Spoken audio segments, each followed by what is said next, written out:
Hello once again, guys. Bruno here to Equestria Uploads. Just want to say first off that I'm sorry that I didn't get the fanfic up yesterday. I had a hectic week. I had to go to San Francisco and I was getting over my stomach kind of thing, as you saw in my update video from last week. So I decided to make you a video for today. It's on my first and second channels. Go check it out. It's kind of funny, and I hope you guys enjoy that, and it kind of makes up for what I didn't give you guys on Sunday. Yeah, yesterday. So I wanted to give you guys a fun one today. It's called Grounded.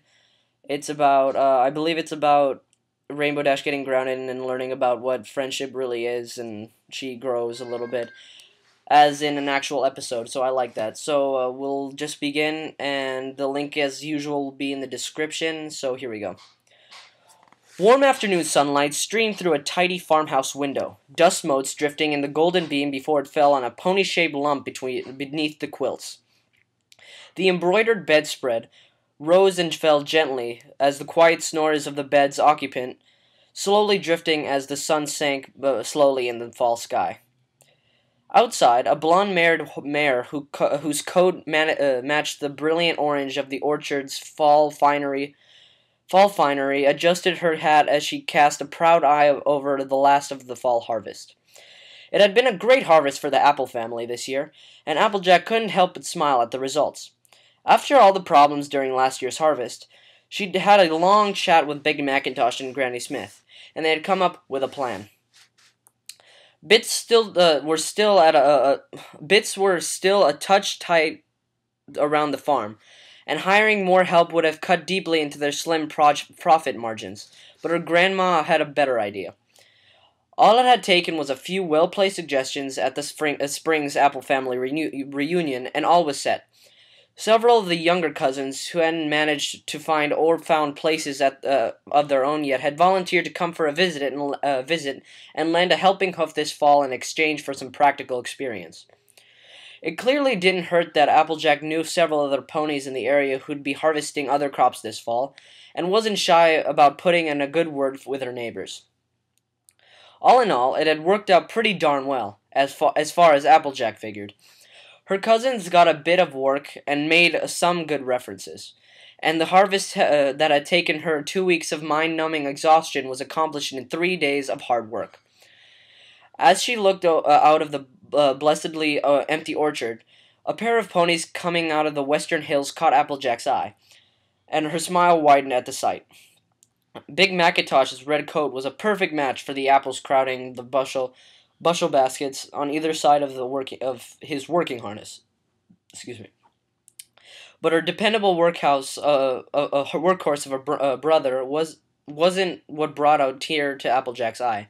Beside him was a little yellow filly who was gamely trotting to keep up with Macintosh's strides, smiling up at him cheerfully as she balanced her own small basket of apples on her back.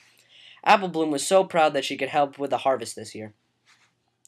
The creak on the screen door behind her turned the farm pony's attention away from her siblings, but her smile widened a bit more at the pony who was slowly but surely crossing the porch. "Heck of a nice day, ain't it, Granny Smith?" "Sure is, Sugar Cube." The old green mare settled herself in the battered and weathered rocking chair, closing her eyes in pleasure as sun warmed her faded coat. "Good day to soak up a bit of sunshine, 'fore winter comes and it gets too chilly for my bones out here." Applejack settled herself comfortably on the porch by her granny's hooves, and the two chatted about the day's work as they watched the two other siblings head into the barn. As they got closer, Apple Bloom's cheerful chatter and her brother's deep, calm responses joined their conversation on the wind. It brought a tear to the old mare's eye, and she smiled down at her Stetson-wearing grand filly. Sounds just like another filly I used to know, don't it?" Granny Smith's words were teasing, and she chuckled as Applejack blushed. "It does my heart a world of good to see you three taking such good care of this place, and of each other." Applejack laughed along with her grandma, still blushing a bit to remember her own first apple buck season. "That's what apples do, ain't it? We take care of what needs taken care of." Son, suppose that explains why you're out here and there's still snoring coming from your room then, eh? Granny Smith waved a hoof as a wide-eyed Applejack started to stammer out in an explanation. I'm not pulling your leg, dear. Apple Bloom told me your friend's little accident last year, and you know I'm not one to begrudge any pony's hospitality. The younger Apple shook her head and let out a breath, pulling herself together. Your sense of humor is gonna send me into conniptions yet, Granny. Dash is going to be staying with us a spell, leastways until Doc clears her to fly. Oh my, was she that badly hurt? Concern was obvious on Granny Smith's face, joking forgotten. Applejack was quick to reassure her. Nah, just a sprain, but I didn't want her Dash hurting herself, worse being too dang stubborn to rest and let it heal. She grinned a bit ruefully. What with me being an expert on stubborn and all. Just like your daddy. It only comes naturally to us apples, stubborn and patient as the trees we're named for. The old green mare rocked in her chair, thinking. The boys lit up this morning's for the Pie's place. Said they'd drop back in a couple weeks before they headed out to Appaloosa. So we've the space, and you just tell her that she's welcome. I surely will, Granny. Applejack climbed back to her hooves, eyeing the way the sun stood close to the western treetops. Well, it's getting on in the afternoon. Think I'll go see if Rainbow Dash is up and around yet. Don't want her getting stuck too sore to get to the painkillers. Watching her grand filly head into the house, Granny Smith smiled. You just go do that, dear, and I'll get started on some dinner here in a while. As the screen door banged closed behind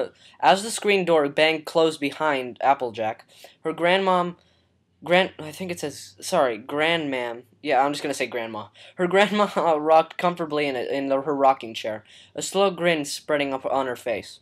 Her grandfoes were the light of her life, and it gave her no end of amusement watching the patterns of the past play out again in them, especially when it came to trying to keep secrets. It hadn't passed Granny Smith's notice that all of Applejack's friends, Rainbow Dash was the one she'd heard the most about. The orange earth pony was always offhandedly mentioning some contest or other she'd gotten into her with her Pegasus friend, and her sudden keen interest in the weather schedule had not surprised the old mare. Nor had she missed how often a certain tree out on the hill tended to pick up a colorful tenant right about the time her grandfilly was usually out taking her afternoon stroll to check the orchards. The old mare green mare smiled to herself as she rocked into the warm sun. This would make a good chance to get a measure of this Rainbow Dash. She'd known Macintosh was walking out with that shy little Pegasus friend of Applejack's for a couple weeks now. Although the stallion had been careful not to mention it anywhere it could get back to her sister, he hadn't figured out the way gossip flew around the social circles of Ponyville. After all, old mares loved nothing more than gossip, and Granny Smith had long established herself as the grand dame of the baking circle. She was content to hold her peace, though, and not press him as to why he was suddenly so willing to run the family's apple stand in the afternoons. After all, there was no rush.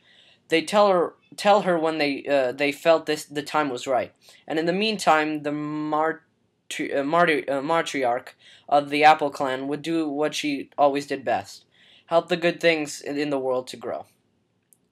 Applejack was careful not to make too much noise as she climbed the stairs toward her room. If Rainbow Dash was still asleep, she was inclined to let the sore Pegasus sleep herself out. When she opened the door to her room with a careful hoof, the sight in front of her brought a smile to her lips. The afternoon sun had apparently gotten on the nerves of the bed's occupant, and she had moved to keep it out of her eyes. By this point, all that was visible beneath the old quilt was a splash of rainbow-striped mane against the pillow, which had now migrated to the foot of the bed.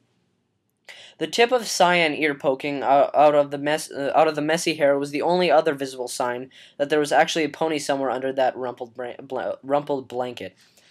Taking a few steps across the room, Busied herself for a moment, pulling the curtains to block out the worst of the afternoon sun, before turning back to the bed as the sheets rustled.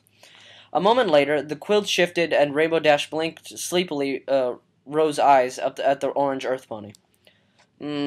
Dash yawned, as her nose crinkling delicately before looking up to Applejack. Good morning. Applejack chuckled, folding her forelegs on the bed to put herself on the other pony's eye level. More like afternoon, Sugar Cube. You slept straight through the day. Rainbow Dash blinked once more. You should have had me have me. You should have got me up. You should have got me up. Okay. Her voice was still a bit rough from sleep, but carried a bit of annoyance being left to snooze. When Dash moved to climb out from beneath the quilt, annoyance faded with a wince as the muscles in her back and wing gave her a sharp reminder of just why she was sleeping in a bed instead of on her usual clouds. Applejack helped the Pegasus untangle herself from the blankets, careful not to let the cloth catch on her bandages, wrapping Dash's right wing and holding it against her side. Nah, you needed the sleep. You were asleep on your hooves last night at Fluttershy's. Ended up carrying you halfway here once the drugs kicked in, so I figured you'd sleep 'em off. Wincing again as she pushed herself to sit on the bed, Dash hung her head at the mention of being carried. Yeah, that stuff's always hitting me like a brick. Sorry you got stuck hauling me around, AJ. Not like you weigh anything to speak of anyway, Sugar. Compared to what I'm usually hauling around in Applebuck season, one pretty little Pegasus pony ain't nothing. Leaning in, the orange mare pulled Rainbow Dash into a careful hug. Besides, you do the same for me, and you know it. Well, yeah, of course I would, but Dash broke out of her doubtful words as Applejack laid a gentle hoofs on her lips. But nothing. I'm just glad to have you here with me in one piece after yesterday. The rainbow-maned Pegasus nodded, remembering all too well the fear and panic while Applejack's voice, as she had kept up a steady stream of reassuringly optimistic chatter to distract her from the pain of an injured wing on the way to the clinic. You and me both. I was dead sure I'd busted something until Doc gave me the good news. Sprains may take a while to heal, but at least I'll be back in the air in a couple weeks instead of a couple months. She shivered at the thought, if at all. Wing bones don't always heal well. Well, that's two good things then. I talked to Granny Smith a bit ago, and you're more than welcome to stay here until you heal up. Applejack grinned as she switched to a more cheerful topic, determined to keep Dash from dwelling on what could have been. If you want to, of course, now that the apples are bucked, it'll be a quiet month or so until the winter market season goes into swing. Well, if I'm not in the way, a pony that was usually fiercely independent, Rainbow Dash was always uncomfortable having to rely on others. She never had been the one to stay where she wasn't wanted. Shucks, Rainbow Dash, I'd be mighty glad of the company. Oh, Twilight stopped by this morning to pass on her best, and let her know that Cloud Kicker's coming down from Canterlot to shore up the weather ponies. The weather ponies here. Sorry. Applejack chuckled. So you don't have to worry about the weather. From the way Twi was talking, it seems like like Princess Celestia was sending her down here to prove a point. The Cyan Pegasus perked up at the news, sounding much more like herself. That's priceless. I went to flight school with Cloud Kicker. She was always sure that the little farm towns like Ponyville were putting old Pegasi out to pasture. Drawing herself up, Dash affected an overblown Canterlon accent. No interesting weather ire happens out in the sticks after all. Shaking her head, she giggled. Let's see her say after the first winter storms roll off Everfree Forest.